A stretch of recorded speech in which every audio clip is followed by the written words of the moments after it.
Welcome to Love Lies Beneath. I'm Zet Harbor.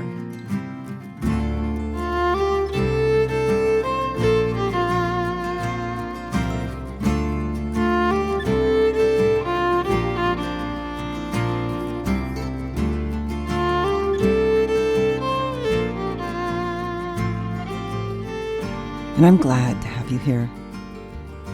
Do you feel like stress, fear, or pain take up way too much of your energy? Have you wondered if you'll ever be free of that heaviness of your past? Do you long to feel as good on the inside as your life looks on the outside? In this podcast, you'll discover the story of who you really are and how to set yourself free.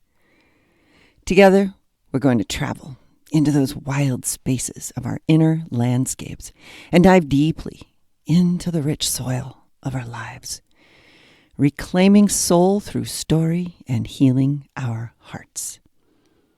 My book, Love Lies Beneath, is the map.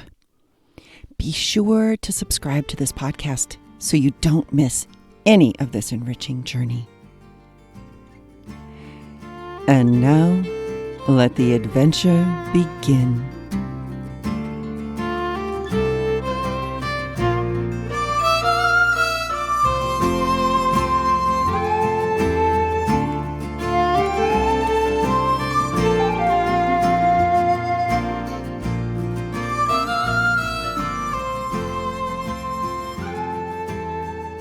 In this first episode, we'll begin the exploration of how our beliefs about who we think we are far too often limit who we can be, and that these beliefs keep us from connecting to the love that lies beneath. So what do I mean when I say love lies beneath? This is the idea that if we dive deeply enough into those things that cause us that stress, fear, and pain, if we dive deeply enough and connect to the origin of those stories, that we will always find that those stories were created out of love.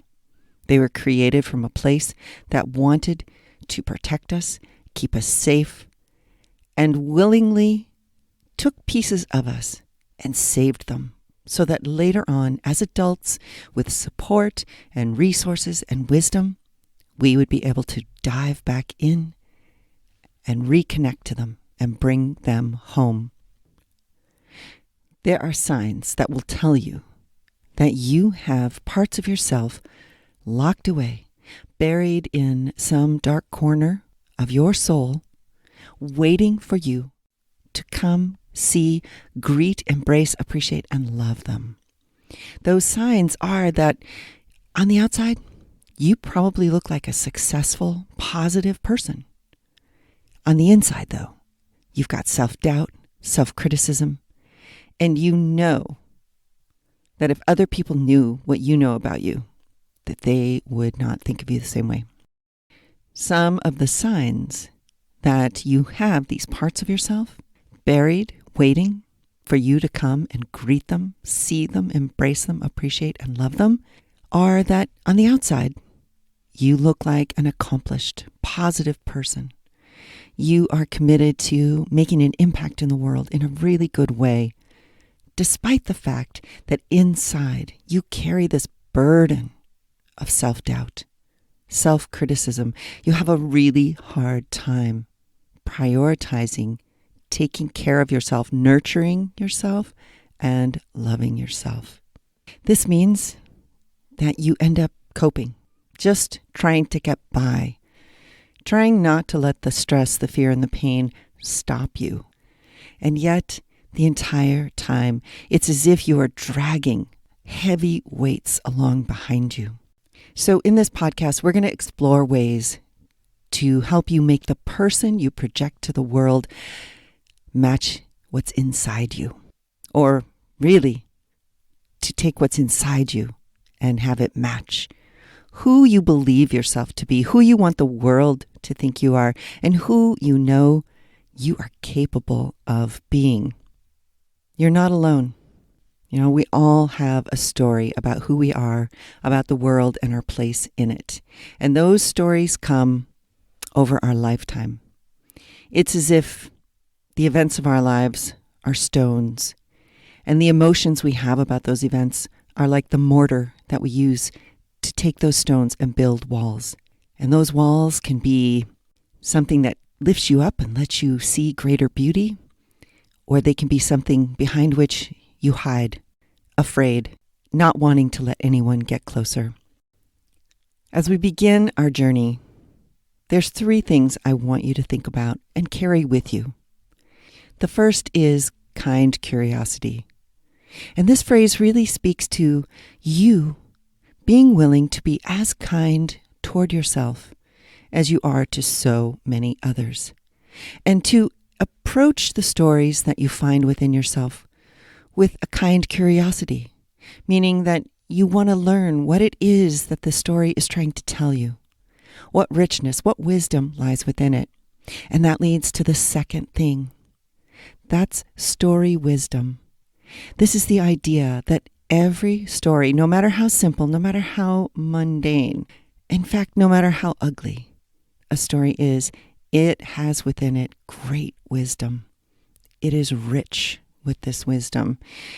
And in order to receive it, all you have to do is grow a new way of seeing.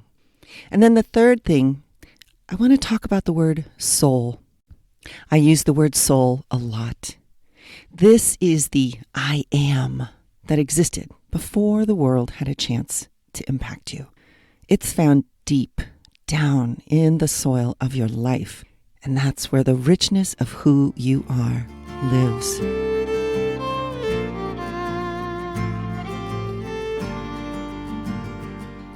So now, let me read a section from my book. It's the introduction. It's called Story and Misdirection. In Buddhist lore, there is a story about Mara and his followers seeing a man who had just experienced a moment of awakening and wonder. As Mara's role is to create disharmony and deception, it surprised the disciples to see their leader walk on without disturbing the joyous man. They wanted to know what it was that held that man so rapturously. Mara replied, "A piece of truth." "Doesn't this bother you when someone finds a piece of truth, O evil one?" his attendants asked. "No," Mara replied.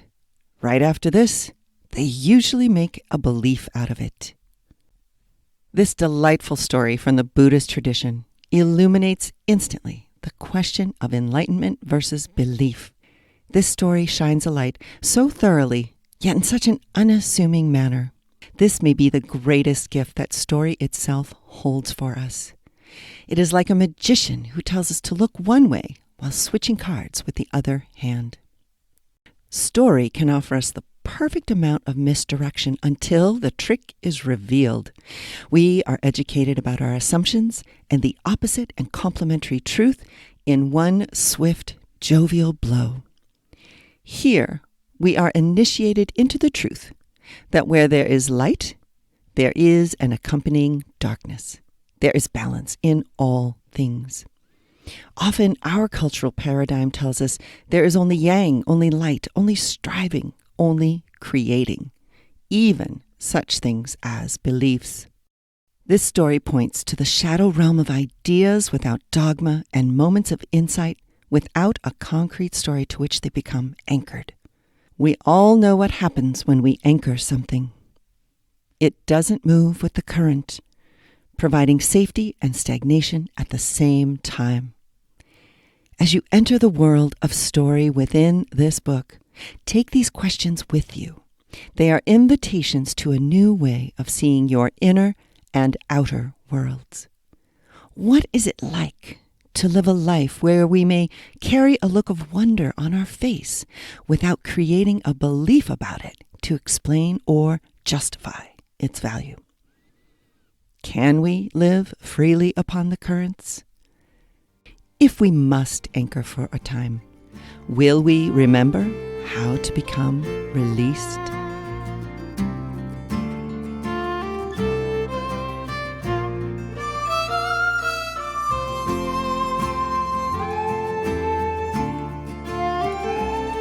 I discovered this story in one of my all-time favorite books called Stories of the Spirit, Stories of the Heart, edited by Christina Feldman and Jack Kornfield. When I read this story, it made me laugh out loud. I recognized myself immediately. I, too, have had those moments where I went from an awareness, a discovery, an enlightenment, a piece of joy, to creating some sort of concrete structure that helped explain what it was I had been feeling. And we can do this not just with those moments of enlightenment and joy. We also do it with those moments of pain, stress, and fear. In fact, when we do it in response to those negative feelings, it's really to help ourselves stay safe, to protect us. So the thing that I have discovered and that I want to explore here in this podcast are these three questions. What is it like to live a life and to feel those feelings, whether positive or negative, without creating a belief to explain or justify its value? And what is it like to live freely on the currents of my own life? And if I must anchor for a time, how do I remember to become released? So that's where we're headed with this podcast. I am really excited that you have joined me, and I look forward to future episodes. I hope to actually speak to many of you and have you on the show, sharing your story, sharing stories about how you also dove down into the rich soil of your life, connecting to the love that lies beneath. I'm Zette Harbor. Don't forget to subscribe to this podcast. You don't want to miss any bit of this adventure. I look forward to seeing you next time. Guruvmila Mahagat.